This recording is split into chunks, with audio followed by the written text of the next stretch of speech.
안녕하세요. 한의학 박사 나한식 원장입니다.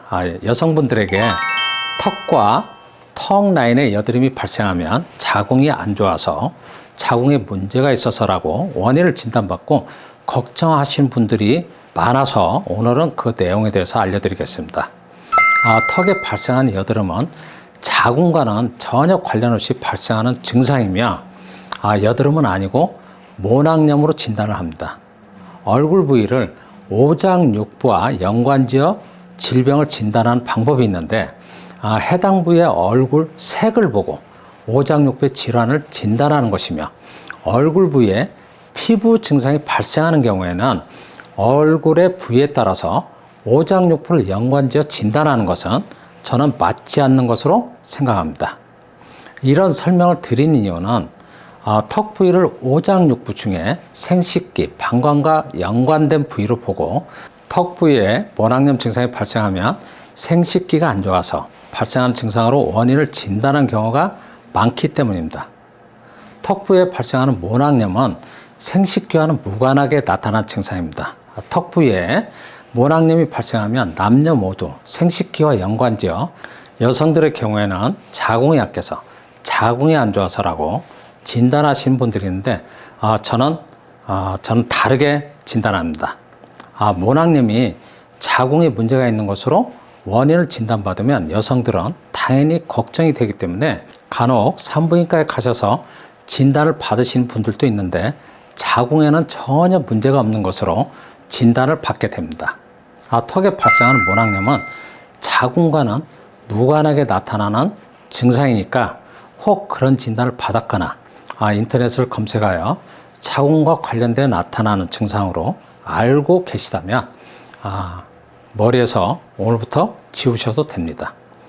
모낭염 증상은 턱과 턱 라인 부위에 화농성 여드름처럼 증상이 발생하는데 증상이 심한 경우에는 약간 작은 종기처럼 증상이 나타나기도 합니다. 여드름은 모공의 염증이고 모낭염은 모낭의 염증입니다. 여드름은 모공이 막혀 있거나 모공에 각질이 생겨서 모공을 통하여 피지가 배출되지 못할 때 작은 씨앗처럼 덩어리 형태로 나타나는 증상이 여드름이며 여드름을 압출해 보면 피지 알갱이가 나오면서 여드름 형태는 자연스럽게 없어집니다.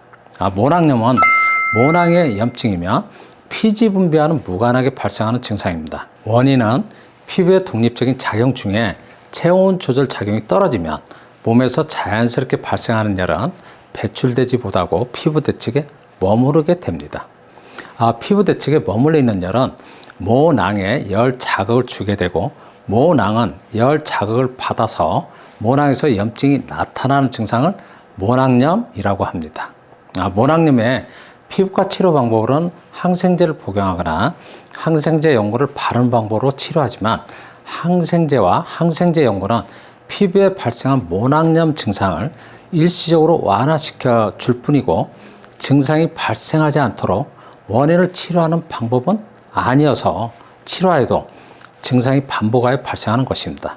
그리고 모낭염의 원인으로 몸에 열이 많아서 또 몸에 독소가 있어서 면역력이 떨어져서 오장육부 이상이 있어서 또 장이 안 좋아서 등등으로 원인을 진단하신 분들도 있는데 모낭염은 저는 그렇게 생각하지 않고 피부의 독립적인 작용 중에 체온 조절 작용이 떨어져서 발생한 증상으로 진단하고 치료는 체온 조절 작용이 정상적으로 이루어지도록 치료해주는 방법으로 모낭염을 치료할 수 있는 것입니다. 체온 조절 작용이 정상적으로 이루어지도록 치료하는 방법에는 여러 가지 방법이 있을 수가 있지만 나한식 한의원의 치료 방법은 20년 넘게 모낭염을 치료하는 약물을 개발하여 모낭염에는 누구에게나 같은 방법으로 규격화시켜서 치료를 진행하고 있습니다. 치료 방법은 아주 간단하고 그래서 집에서 혼자서 충분히 치료할 수 있는 방법이며 치료 목적은 치료 후에는 증상이 재발하지 않도록 치료하고 있습니다. 모낭염은 청소년보다는 성인이 되어 주로 나타나기 때문에 턱이나 턱 라인 등에 나타나는 증상 때문에 얼굴에 이제 보이는 부위여서 아주 많은 스트레스를 받게 되는데 여러 가지 방법으로 치료를 했어도 또 잘 낫지 않아서 치료를 포기한 분이 있다면 오늘부터는 모낭염은 치료가 되는 증상으로 생각하시고 치료에 자신감을 가지셔도 됩니다. 지금까지 턱에 발생하는 여드름은 자궁과는 전혀 관련 없이 발생하는 증상이며 여드름이 아니고 모낭염입니다라고 제가 설명을 드렸습니다. 오늘 제가 드린 설명이 충분히 이해가 되셨나요? 지금까지 턱 여드름은 자궁과 관련이 없습니다. 이렇게 설명을 드렸는데 이 설명을 경청해 주셔서 감사드립니다.